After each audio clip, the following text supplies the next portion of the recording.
بسم الله الرحمن الرحيم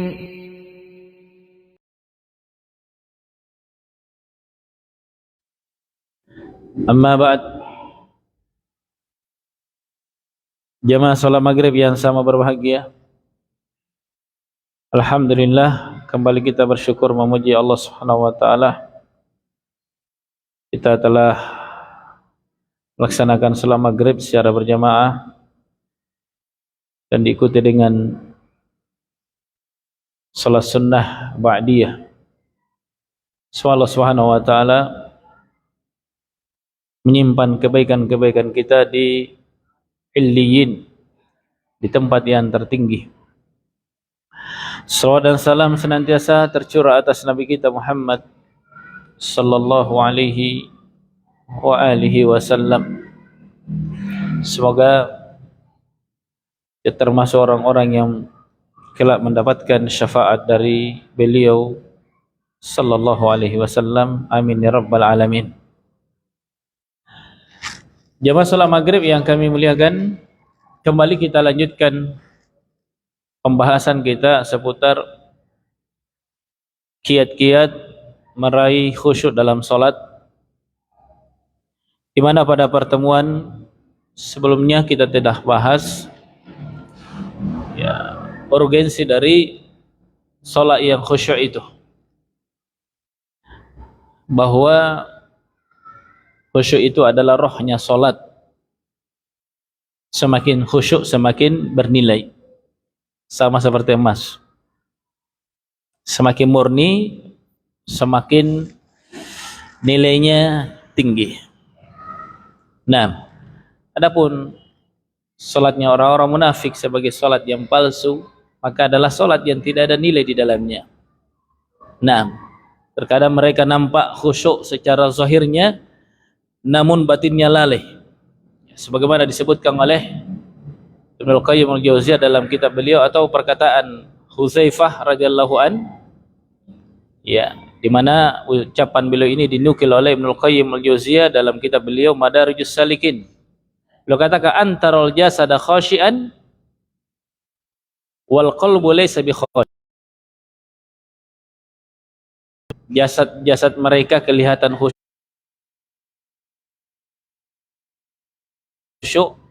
nampak khusyuk, namun hati mereka tidak khusyuk. Tidak ada kekhusyukan dalam salat, dalam hati mereka. Ini kadang orang-orang munafik. Nah, zahirnya saja yang rukuk sujud, lisannya saja yang membaca ayat-ayat al-salat, kecuali sangat sedikit. Tidaklah mereka mengingat Allah dalam salat kecuali sangat sedikit.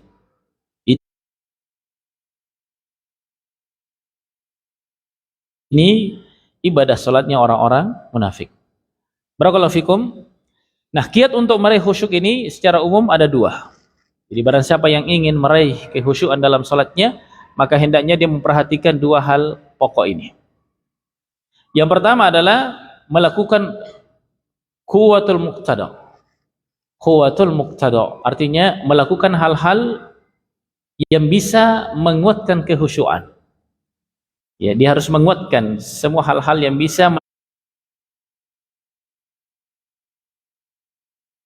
melahirkan kekhusyukan, dia harus kuatkan. Misalnya persiapan sholat. Sebelum sholat dia sudah punya persiapan. Hanya orang yang mau sholat, khususnya sholat maktubah, itu sangat dianjurkan berwudu di rumah.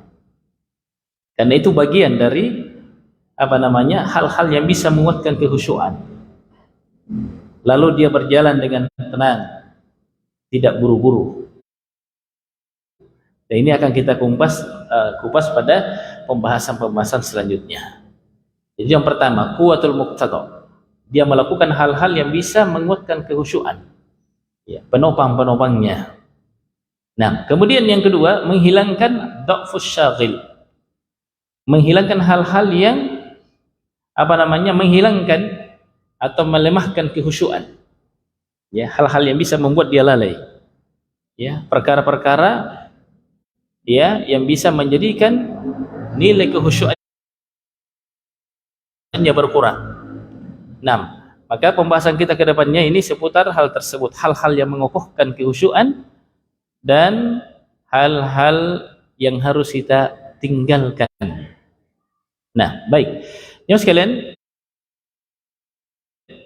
kita masuk pada perkara yang paling pokok dan paling mendasar. Apa itu? Yakni ma'rifatullah.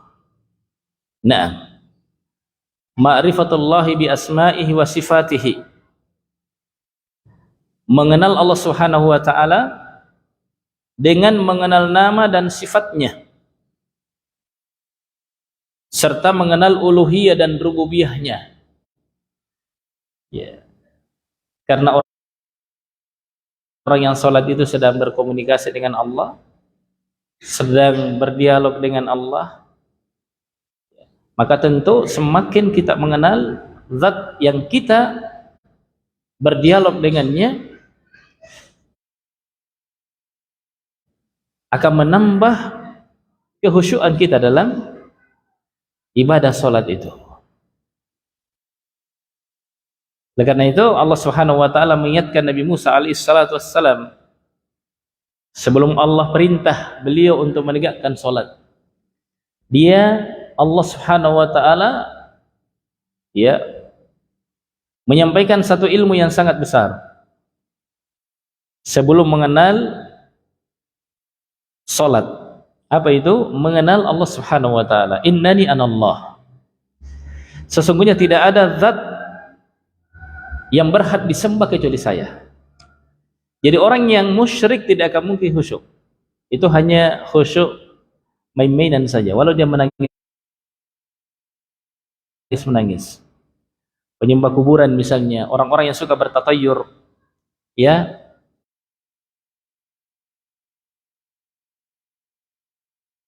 tatayur itu selalu merasa bernasib sial atau pamali, itu akan hilang kehusyuan pada dirinya.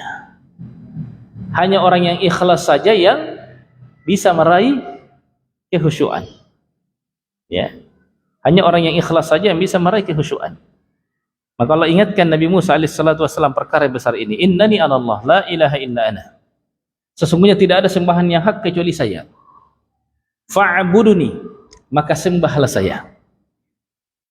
Jadi perintah menyembah setelah ada perintah untuk mengenalnya. Allah perkenalkan dulu dirinya. Saya ini tidak ada sembahan yang hak kecuali saya. Nah, la ilaha illa ana. Tidak ada sembahan yang hak kecuali saya. Fa'buduni, maka sembah saya. Lalu kemudian Allah sebutkan penyembahan yang paling agung. Wa aqimis salata li dzikri. Dan dirikanlah salat untuk mengingatku. Baik. Mengenal Allah Subhanahu wa taala ada dua macam. Ya, ada dua macam bentuk pengenalan. Yang pertama, menetapkan adanya Allah. Dan ini adalah pengenalan yang bersifat umum. Orang Yahudi juga percaya. Ya, orang Yahudi juga percaya, Nasara juga percaya bahwa ada Allah Subhanahu wa taala. Nah, kemudian yang kedua, mengenal Allah yang menyebabkan kita semakin cinta kepadanya. Ini yang diinginkan, pengenalan yang bisa melahirkan kecintaan kepadanya, dan inilah pengenalan yang diinginkan. Dan dalam hal ini manusia bertingkat-tingkat sesuai dengan tingkat pengenalannya dan kecintaannya kepada Allah Subhanahu wa taala. Nah, semakin mengenal Allah dengan pengenalan yang benar, maka dia akan semakin mencintainya. Siapa yang mencintai Allah, maka dia akan senang bersua dengannya. Sebagaimana kalau kita mencintai seseorang, maka kita ingin senang selalu bersama. Tidak begitukah? Begitu kan? Iya. Kalau kita mencintai sesuatu, kita akan senang berjumpa dengannya. Ketika berjumpa dengannya, tidak ingin berpisah dengan. Ketika jauh darinya, kita akan rindu. Itu konsekuensi cinta. Pengenalan yang seperti ini yang diinginkan. Pengenalan yang melahirkan rasa cinta, kecintaan yang melahirkan rasa takut, ketundukan, pengagungan, dan keinginan untuk mendekatkan diri kepadanya. Nah, jemaah sekalian, saya hormati dan saya muliakan. Baik. Nah, cara mengenal Allah Subhanahu wa taala ada dua. Cara mengenal Allah Subhanahu wa taala ada dua. Kita sebutkan secara singkat-singkat ya. Yang pertama, merenungkan ayat-ayat Allah dalam Al-Qur'an. Ya. memahami secara khusus dari Allah dan Rasulnya. Jadi orang yang ingin mengenal Allah, dia harus banyak berinteraksi dengan Quran. Terutama ayat-ayat yang menjelaskan tentang nama-nama dan sifat-sifat Allah. Ya, ada buku yang ditulis oleh Syekh Profesor Dr. Abdul Razak bin Abdul Muhsin Al-Abbad namanya, judul bukunya Fiqhu Asmaul Husna, Fikih Asmaul Husna. Situ bagus sekali. Setiap nama diurai, misalnya nama Al-Ilah, Allah Ar-Rahman Ar-Rahim, di situ diurai apa maknanya nih Ar-Rahman, apa maknanya Ar-Rahim. Ya, semakin kita memahami makna-makna dari nama-nama ini, maka tentu akan semakin terdorong kita untuk ya mencintai Allah Subhanahu wa taala. Ya, mengenal nama-namanya, mengenal sifat-sifatnya yang kita ambil dari keterangan Al-Qur'an dan juga dari petunjuk Rasulullah Muhammad sallallahu alaihi wasallam. Jadi orang yang ingin mengenal Allah harus banyak berinteraksi dengan Quran, memahami makna nama-nama dan sifat-sifat yang Allah terangkan dalam kitabnya. Tentu ya lewat penjelasan para ulama, bukan menurut kita. Ya, bukan menurut kita. Maka kita sarankan misalnya jamaah sekalian membeli buku yang judulnya tadi itu Fikih Asmaul Husna, itu bagus sekali. Ya, Fikih Asmaul Husna. Ya, kaidah-kaidah dalam memahami nama, kaidah-kaidah dalam memahami sifat-sifat Allah Subhanahu wa taala, kemudian nama-nama yang disebutkan dalam Quran maupun nama-nama yang disebutkan dalam hadis lalu diterangkan. Ya. Barakallahu fiik. Kemudian yang kedua, merenungkan ayat-ayat Allah ya yang bisa disaksikan, ya, serta memahami setiap makna dari sifat Allah. Maksudnya di sini adalah merenungkan ayat-ayat kauniyah yang ada di alam semesta. Ya, kita renungkan ciptaan Allah Subhanahu Wa Taala. Kita renungkan bagaimana, ya, hasil dari ciptaannya. Ya, karena ciptaan itu memberikan tanda, alamat bagi yang mencipta. Makanya disebut ayat. Apa pengertian ayat? Alamat. Di antara makna ayat adalah alamat, tanda. Ini langit adalah tanda. Tanda kebesaran Allah, tanda kemuliaan Allah, tanda kebesaran Allah, tanda kekuasaannya, dan seterusnya. Semua nama dan sifat Allah Subhanahu wa taala itu nampak pada ciptaannya. Contoh misalnya, contoh sederhana ya, kita lihat bunga yang indah. Ya, setiap orang senang dengan bunga, apalagi ibu-ibu ya, senang sekali warna-warninya. Bahkan sempat bunga mahal harganya, ya, walaupun banyak dicuri dan seterusnya. Ya, ketika kita melihat sesuatu yang indah, siapa yang meletakkan sifat indah pada bunga itu? Kira-kira tentu yang meletakkan sifat indah pada bunga ini atau pada sesuatu yang indah itu tentu lebih indah dari itu. Ya, lebih hebat daripada itu. Oleh karena itu Nabi sallallahu alaihi wasallam bersabda, "Innallaha jamil yuhibbul jamal." Sesungguhnya Allah itu indah dan mencintai keindahan. Subhanallah. Dan seterusnya dan seterusnya. Seketika kita memikirkan ini, merenungkan ya kebesaran-kebesaran Allah yang ada pada ayat-ayat kauniyah ini, itu akan menambah pengenalan tentang zat yang kita sembah. Dan ini banyak sekali ayat dalam Al-Qur'an yang memerintah kita untuk merenungkan ciptaan-ciptaan Allah. Ya, terlalu banyak ayat yang memberi isyarat kita untuk banyak memikirkan kebesaran Allah yang ada di alam semesta. Bahkan surah yang pertama turun, surah apa jamaah sekalian? Surah apa yang pertama turun? Surah Al-Alaq ayat 1 sampai 5. Coba kita perhatikan, Iqra, bacalah. Pertanyaannya, Nabi bisa membaca tidak? Nabi bisa membaca? Tidak tahu membaca, tapi Allah perintah membaca. Berarti bukan membaca sekedar membaca seperti kita membaca buku, tapi membaca kebesaran Allah. Iqra bismi rabbikal ladzi khalaq. Bacalah dengan nama Tuhanmu yang menciptakan. Apa lanjutan ayatnya? Iqra bismi rabbikal ladzi khalaq, khalaqal insana min 'alaq, yang telah menciptakan manusia dari alaq. Alaq itu sesuatu yang bergantung. Ya, karena nutfah, Pak, ya, itu bergantung ke dinding rahim. Sangat lemah. Di sinilah kita berasal. Kalau Allah menghendaki kita tidak jadi manusia, kita tidak akan disebut seperti nama kita sekarang disebut. Begitu sangat lemahnya kita, memberi isyarat bahwa manusia itu sangat tergantung. Manusia itu sangat lemah. Harus tahu dirinya manusia. Di dalam ayat ini Allah ingin menjelaskan kepada kita bahwa kalau kalian ingin mengenal saya, kalian harus mengenal diri kalian, bahwa kalian tercipta dari sesuatu yang sangat lemah dan kalian sangat tergantung, sangat butuh. Dan kita semua sangat butuh kepada Allah Subhanahu wa taala. Wa antumul fuqara ila Allah, dan kalian semua sangat butuh kepada Allah. Sadar tidak sadar? Ya, percaya tidak percaya? Kita semua sangat butuh kepada Allah Subhanahu wa taala. Ini ilmu besar. Iqra bismi rabbikal ladzi khalaq. Bacalah dengan nama Tuhanmu yang menciptakan, alladzi khalaqal insana min 'alaq, yang telah mencipta manusia dari al-'alaq, sesuatu yang bergantung. Naam. Iqra bismika, iqra, apa lanjutannya? Alladzi khalaqal insana. Iqra bismi rabbikal ladzi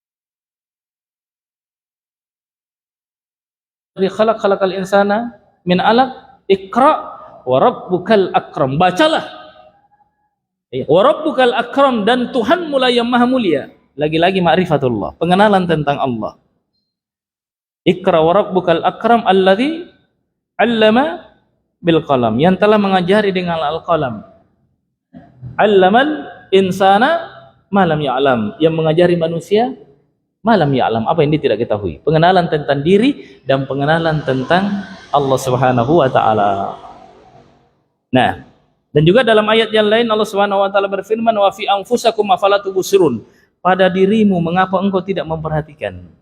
Ini kita disuruh berpikir, wa fi anfusikum, dan pada dirimu wahai manusia semuanya. Afala tubsirun, apa kalian tidak melihat?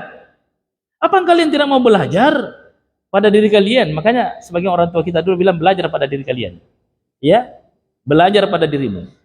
Wa fi anfusikum afala tubsirun, pada dirimu mengapa engkau tidak mau lihat kebesaran Allah pada dirimu wahai manusia? Ya kan?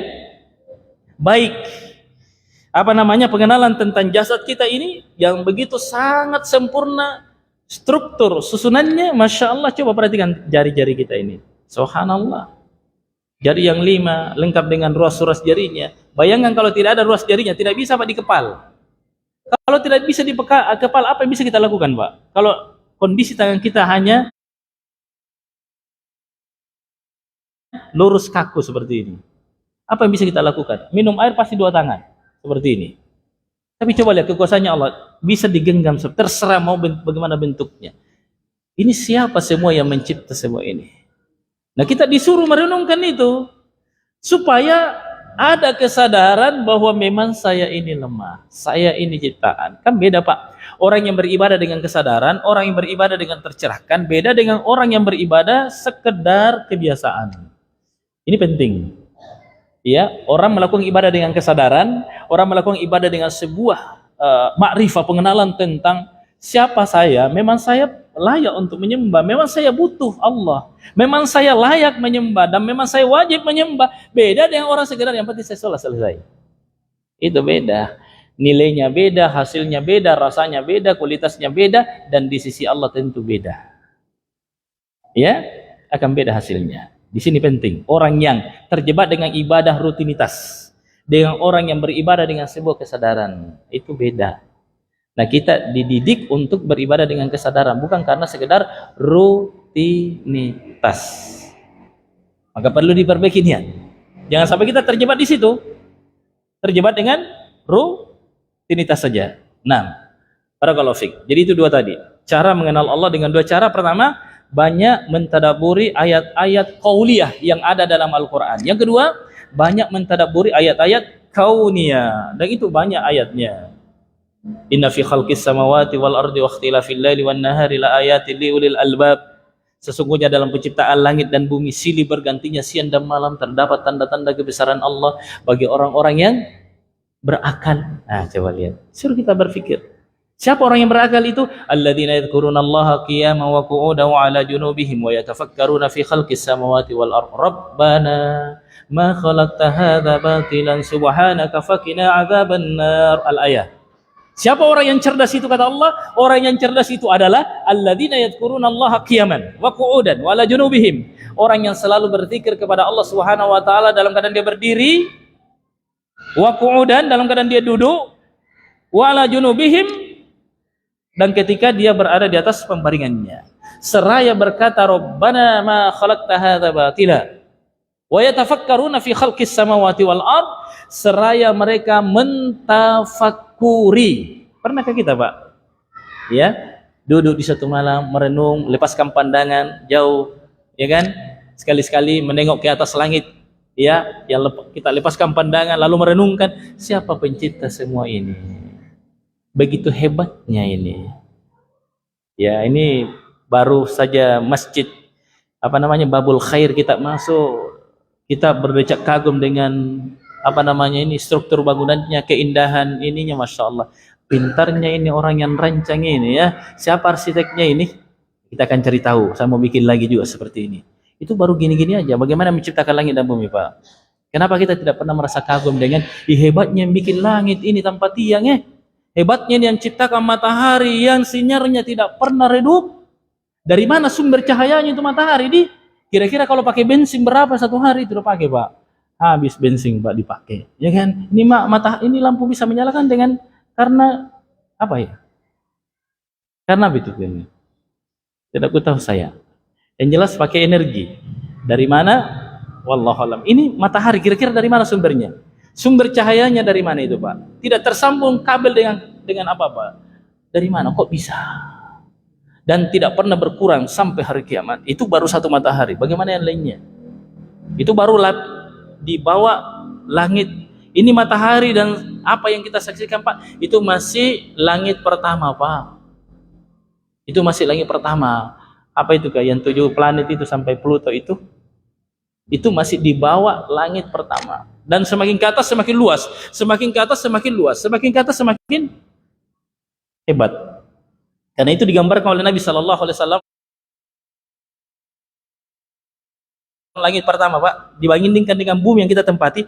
Ini bumi yang kita tempati jika dibandingkan dengan langit pertama seperti cincin yang dibuang ke lapangan yang sangat luas. Begitu kecilnya bumi yang kita tempati. Ya, Pak, seperti cincin kecilnya, Pak. Dilempar ke padang pasir yang luas. Anggaplah lapangan Talak 50 saja. Kita beli cincin kecil lempar, kita bisa dapat, Pak. Apalagi malam-malam dilempar, bisa dapat. Anggaplah kita lihat, begitu kecilnya dibandingkan dengan lapangan Talak 50. Begitulah kecilnya bumi. Itu kalau Talak 50. Bagaimana lagi kalau padang Sahara, ya kan? Subhanallah, tentu lebih luas lagi. Lebih kecil lagi bumi ini. Kira-kira di mana Pak kita? Di mana kita, Pak? Bumi saja begitu sangat kecilnya jika dibandingkan dengan lapangan ini, dibandingkan dengan lapangan yang sangat luas. Terus di mana kita? Patutkah kita merasa hebat? Patutkah kita merasa bangga dengan apa yang kita miliki? Tidak patut dan tidak pantas. Orang yang betul-betul tidak tahu diri, orang yang sombong itu. Nggak ngerti tentang dirinya, tidak mengerti tentang Tuhannya. Orang yang sombong itu terlalu jarang dia merenungkan tentang kebesaran Allah Subhanahu wa taala. Demi Allah, tidak akan khusyuk orang yang sombong. Tidak akan pernah khusyuk orang yang sombong. Bagaimana Anda bisa khusyuk di hadapan Zat Allah Subhanahu wa taala yang Maha sombong? Anda menyombongkan diri di hadapannya. Dia akan mendepak Anda jauh dari sisinya. Walaupun fisik Anda rukuk dan sujud, tapi hakikatnya hati kita sangat jauh dari Allah Subhanahu wa ta'ala. Jemaah sekalian, saya hormati dan saya muliakan. Jadi harus banyak apa? Banyak merenung. Bahkan Rasul sallallahu alaihi wasallam di setiap malam kalau dia bangun, sebelum salat lail, dia menghadapkan pandangannya ke langit lalu membaca ayat inna fi khalqis samawati wal ardi wa ikhtilafil laili wan nahari dan seterusnya. Itu malam dibaca oleh Rasul sallallahu alaihi wasallam. Coba maki sekali waktu bangun di tengah malam, kita keluar berwudu baik-baik, lalu lepaskan pandangan, baca ayat tadi, renungkan, pahami makna ayat yang kita baca. Terasa itu, Pak. Terasa kekerdilan kita, terasa kelemahan kita. Terasa kebesaran Allah Subhanahu wa taala. Barakallahu fikum. Nah, sekalian, saya hormati dan saya muliakan. Kemudian sedikit kita masuk pada pembahasan kaidah penting dalam memahami nama dan sifat Allah. Ada kaidah-kaidah penting yang harus kita pahami. Karena salah dalam memahami kaidah, maka kita salah langkah. Ya. Yang pertama, bahwa seluruh nama Allah pasti baik. Ya kan, Pak ya? Allah kan banyak namanya. Semua namanya baik. Tidak ada yang tidak baik. Sebagaimana firman Allah Subhanahu wa taala dalam surah Al-A'raf 182 atau 180, walillahil asmaul husna fad'uuhu biha. Nah, itu dia. Kata Allah, milik Allah lah nama-nama yang baik seluruhnya. Milik Allah sebuah nama-nama yang baik. Lalu Allah katakan fad'uuhu biha. Hendaklah kalian menyerunya dengan nama-nama itu. Coba lihat Pak. Kita diperintah oleh Allah memanggil dia, menyeru dia, mendekatkan diri kepadanya, berkomunikasi dengannya lewat pintu nama-nama dan sifat-sifatnya. Pak ya? Subhanallah.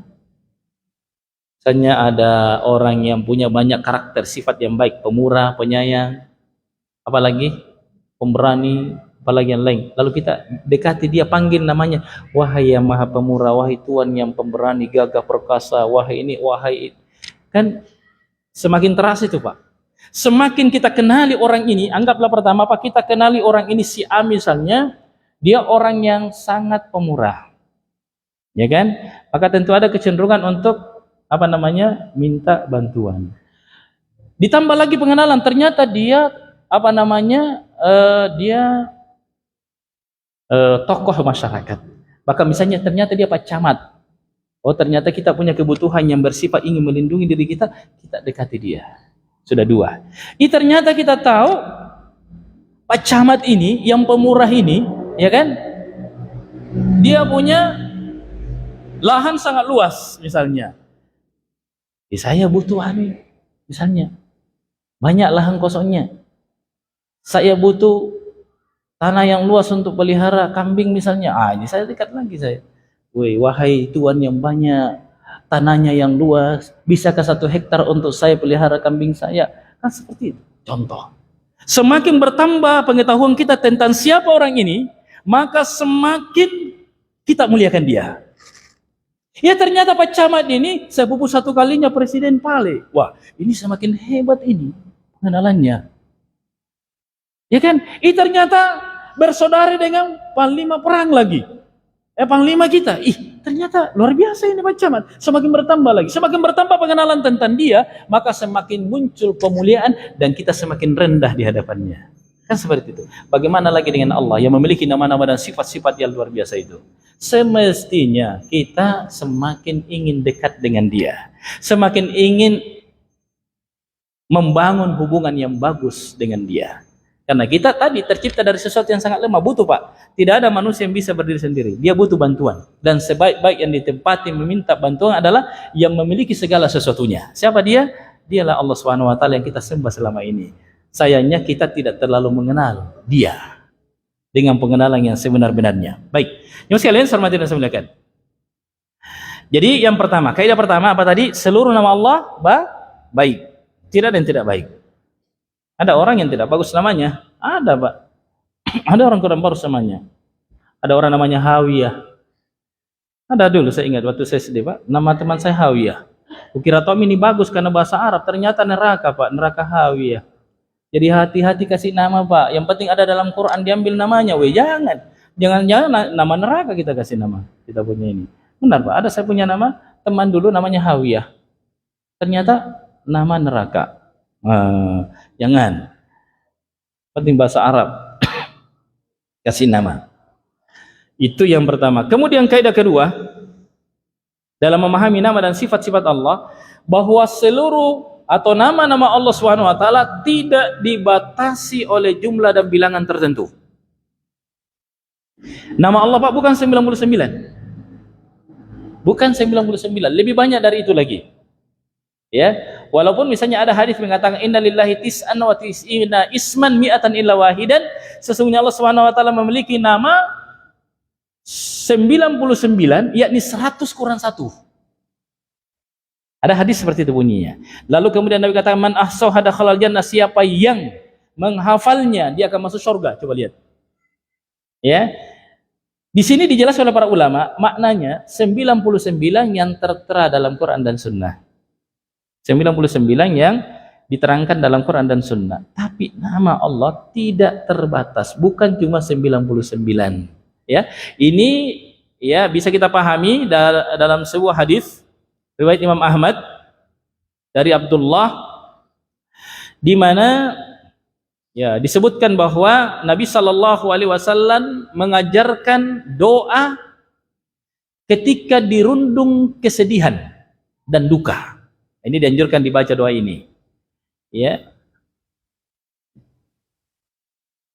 Di mana bunyinya sebagai berikut: Allahumma inni abduka ibnu abdika ibnu amatika nasiyati biyadik madin fi hukmuka adlun fi qada'uk as'aluka bikulli ismin huwa lak sammaita bihi nafsaka aw anzaltahu fi kitabik aw 'allamtahu ahadan min khalqika aw ista'tharta bihi fi ilmil ghaibi indaka an taj'alal qur'ana rabi'a qalbi wa nura sadri wa jalaa huzni wa dhahaba hammi.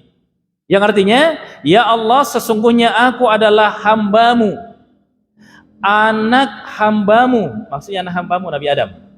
Saya adalah hambamu, anak hambamu, yakni anaknya Adam, dan anak hamba perempuanmu. Siapa yang dimaksud di sini anak hamba perempuanmu? Yakni Hawa. Ya, ubun-ubunku di tanganmu. Semua manusia ubun-ubunnya ada di tangan Allah, Pak. Keputusanmu berlaku padaku. Hari ini saya sakit, besok saya ini, ya, dan seterusnya. Tidak ada yang bisa lepas darinya. Ketentuanmu kepada aku pasti adil. Jangan merasa dia dizolimi. Kenapa saya sakit terus? Karena saya rajin bersedekah. Allah pasti adil, Pak. Tapi semua yang terjadi pada manusia tidak lepas dari dua kemungkinan. Kemungkinan dia sedang berada dalam lingkup rahmat atau berlaku keadilan Allah atasnya. Tidak ada kezaliman pada dirinya. Ya, tidak ada kezaliman pada diri Allah Subhanahu wa taala. Aku memohon kepadamu dengan setiap nama, ya.